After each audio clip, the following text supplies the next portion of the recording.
Hey guys, dragons, right? Perfect. Matt, Rich, would you please like to a short introduction about yourself, please? I'm Matt Firor. I'm the game director of the Elder Scrolls Online, and we're both from Zenimax Online Studios. And I'm Rich Lambert, and I'm the creative director. Creative, right. Okay, now it will be the year of the dragon, the season of the dragon, right? Could you give us a little spoiler-free thing about the story that will await all the Elder Scrolls player in the next year or this year? Sure. So, spoiler-free. A few years ago, the Imperial Army, led by Uraxia invaded and kind of took over Elsweyr. And as the player, you are going to try to figure out why, and also how dragons are tied to this event. You're not really sure when you go there, and you will find out more as you progress through the story. Yeah. Someone we know coming back, right? Mm-hmm. You could tell a little bit about that? So that's Abner Tharn, the brother of Uraxia Tharn, and Uraxia is the bad person in Elsweyr right now. She's the head of the Imperial Army, and Abner Tharn is an Imperial, but he and his sister are not friends.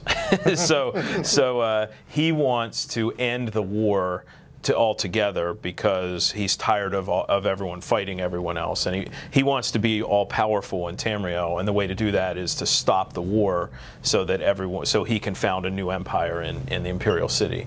So to do that, he unfortunately makes some bad decisions, which you will see in the game, which you saw in the trailer. Bad things happen. It's not exactly what he intended, and now he needs your help to fix it. You can tell a bit how much dragon will be in this season, please. You're going to get to see them everywhere. So you operate in the tutorial, there's a dragon. There's actually 2 dragons that you get to see and deal with. And then from there, it continues on. So we have dragon events in the Overland, which are similar to Dolmen's, except they're a little bit more dynamic. They are throughout the entirety of the main quest. They are in the trial. So the trial is our 12-player group content. So it's focused all on dragons as well. So there's a lot to do with dragons. Yeah, and every year we try to make the game a little better. Different systems get a little better, and dragon events are a cool example of the Dark Anchors in the original game. Kind of all happened in the same place. You would know where they happened, and they're fun group content. But with this, it's the same idea, but instead of it happening in the same place all the time, the dragons will spawn somewhere in the zone and start flying around, and you see them on your map. You can see when one is available, and then you can go to it and start attacking it. They land in different places, and so it's taking the great idea we had in the original game and making it cooler by moving it around the map a little bit. So more dynamic, right? Yes, yes, more. Cool. And of course, I think fighting against dragons will be a hard thing to do. Yes. So what will be the achievements? What will be the loot? Something special for going up to a fire-breathing monstrum like that? Yeah, there's new unique loot that we have for sure. There are also you're going to be able to get like crafting motifs from them as well. So we have dragonbone armor, things like that. So there's lots of things to chase. And you're correct. Dragons are very difficult in Elsweyr. Like, it isn't like Skyrim. Like, you're not Dovahkiin, you're not Dragonborn, you don't have shouts. You're just a normal, player. And so dragons are very, very, very tough. Like, it's going to take you and a bunch of your friends to take down a dragon. So no solo. No? I'm sure people will try. And fail. So I think one of the really interesting things that Elder Scrolls Online does is gives players the freedom to kind of go anywhere and do anything. And we battle level players. So that's kind of one of the key mechanics of being able to go and explore the game anyway at any level. The battle leveling gives the players an approximation of kind of endgame power, but you don't necessarily have all the skills, all of the passives, all the other stuff. So it's going to be a little bit more challenging for new players, but they still have the opportunity to go in and see that stuff and play with other players regardless of when they started. And this is a very important question that you asked, because we try to say this every time we talk to the media, that since Elder Scrolls Online doesn't really have levels the same way that other games do, any content can be played by anyone anytime. So if you're a new player and you see Elsweyr, it's not like other older school MMOs where you need to be max level and how long does it take me to grind through all the content. It's not like that at all. You can buy Elsweyr as a new player and just jump in and play it. And then you can play the rest of the game too as well after that. You can play it in any order you want, right? It doesn't really matter how high level your character is. You'll have fun doing it no matter what. You can play it right from the beginning, and in fact we have players that just come every June and play the new chapter and then go away and come back and play the next chapter. Wow. And with different characters. Like they just created, it's like it's a different Elder Scrolls game, and in some ways it almost is. It's a different land, different story, and everything. But of course you can play your same characters if you want. You don't have to create a new one. Cool. But talking about new characters. Good segue. Good segue. Perfect segue. And play a necromancer, that's right? Yep. So I think that's a fan favorite from right at the beginning.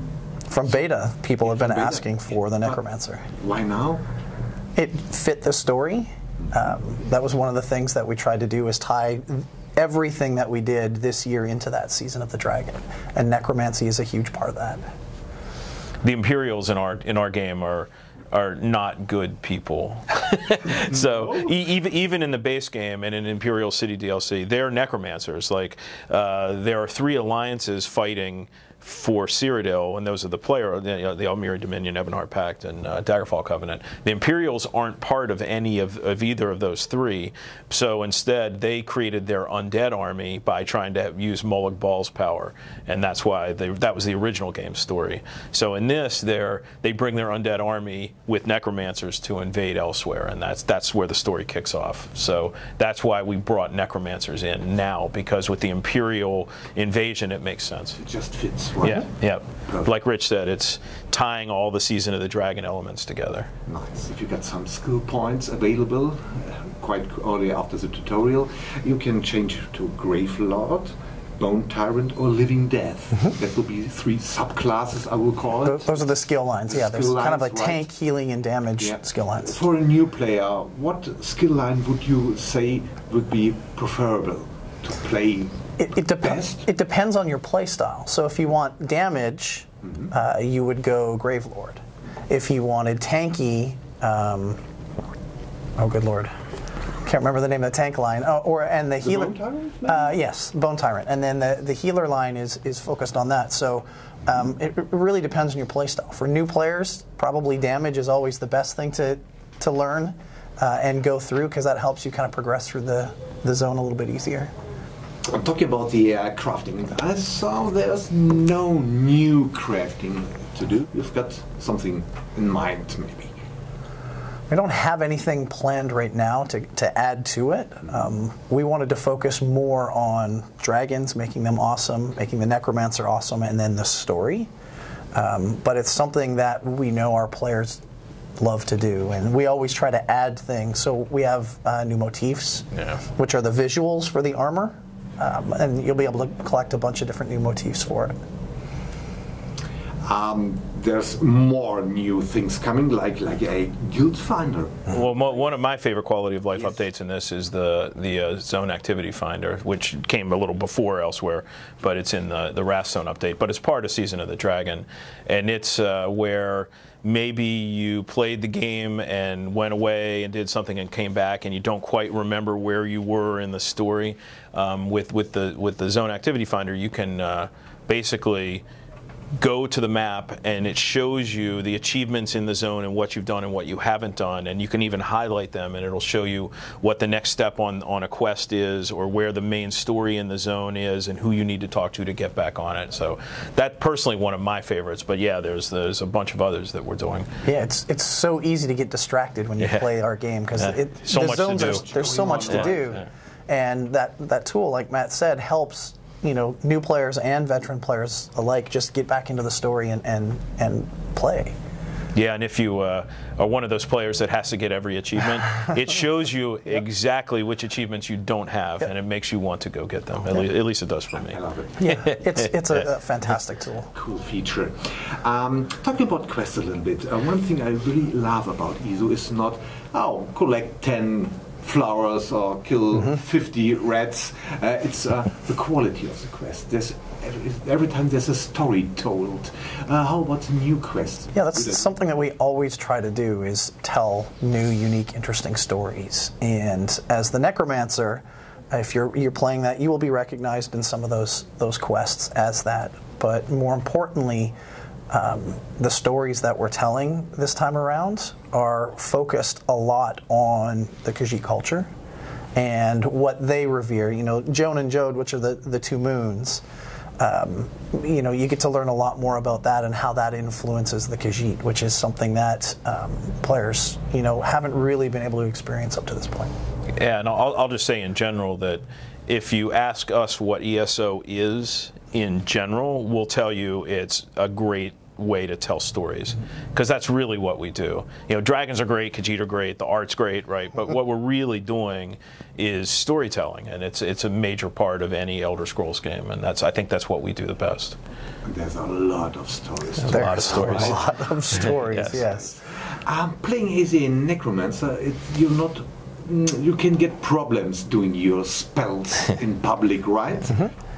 So we've tied it very closely into our justice system. So that's something we did, good Lord, a long time ago, 2015? Update 6. Update 6, so yeah, long time ago, which helped bring a little bit more believability to the world. So if you do something illegal in the world is going to react to it. And we wanted to do that with the Necromancer as well, because necromancy is essentially outlawed in Tamriel. You know, the Psijic Order had a big issue with this when Mannimarco decided he was going to do necromancy, and so he left, and that started the Mages Guild, and you know, people just in the world frown upon it. And so when you're going through the world and you summoning your skeletal pets in front of people, they're not going to like that. And we warn you about that. So when you create a character, we warn you. On the actual spells, we warn you which ones are going to cause bounty and whatnot. But we wanted it to feel like it was part of the world. Cool. If you would ask the one best feature. It's like asking what your favorite kid is. Yeah, it is. Sorry, I know, but I only got one kid, so that's fine. Just your personal. For Season of the Dragon or ESO in general? Yeah, okay. Please. Well, I think necromancy, just as a feature, is something that players are going to really enjoy. I think the class, we learned a lot over building the Warden 2 years ago in Morrowind, as well as just from building a lot of the base game classes. So Necromancer is definitely interesting, and my kind of personal favorite is the Trial, the 12-player Trial. I really like that coordinated group. Almost kind of synchronized swimming, if you will. You have to rely on all your friends to take down the to take down the big baddie, and that really drives me as a player. And like as being a game developer, it's a very personal question that you ask, which is great because it allows us to look at the game as a player and not as a developer, which we try to do. But I'll say, as I play ESO and Elsweyr, definitely is this for me. The best part of the game for me is exploring Tamriel, like exploring a new part of the world. And I've never played an Elder Scrolls game in Elsweyr before, right? And no one else has either, because it's since Elder Scrolls Arena in 1994, right? And so that's my favorite part of it, is just walking around talking to NPCs, kind of getting a sense of who the Khajiit are and where they live, and just learning something new about the world. You know, we've been working on this game for 12 years, and it's something new, and it's a brand new place to go. It looks different from all the other places that we've done before. The Khajiit are weird and crazy and cool, and the stories there are really, really good. So it's a lot of fun. In fact, I try not to play the full experience. I go like Rich, and I'll try out the Necromancer, and I'll do the Trial and run through, you know, public dungeons and stuff like that. But I really try not to do the story until it's done, because I want to experience it the way it should be. If you look at the map of Tamriel, there's a lot covered up to now, but there's a few blank spaces. So if you could look in the next 5 or 6 years, what would be a region you really like to see in ESO? Personally. Wow. No promises. Yeah. No, no promises. Just you personally, what region would be fine, or would you really like to see? I'll just say generally, we like looking at the map of Tamriel and finding areas that haven't really been explored before. And I'll just leave it at that. Like, we're going to keep filling out the map, right? There's not a whole lot left. But there's also Plains of Oblivion. We have a whole zone in Cold Harbor in the base game, which isn't even on Tamriel. You know, we have Clockwork City. It's not really in Tamriel. You know, so we can go lots of different places, and we have plans to for a long time. Yeah, I totally agree. I mean, my fascination is with Oblivion. Like, I love that kind of concept. So there's lots of different ways we can go and attack that. Make it easier for players to understand what it is we're trying to do.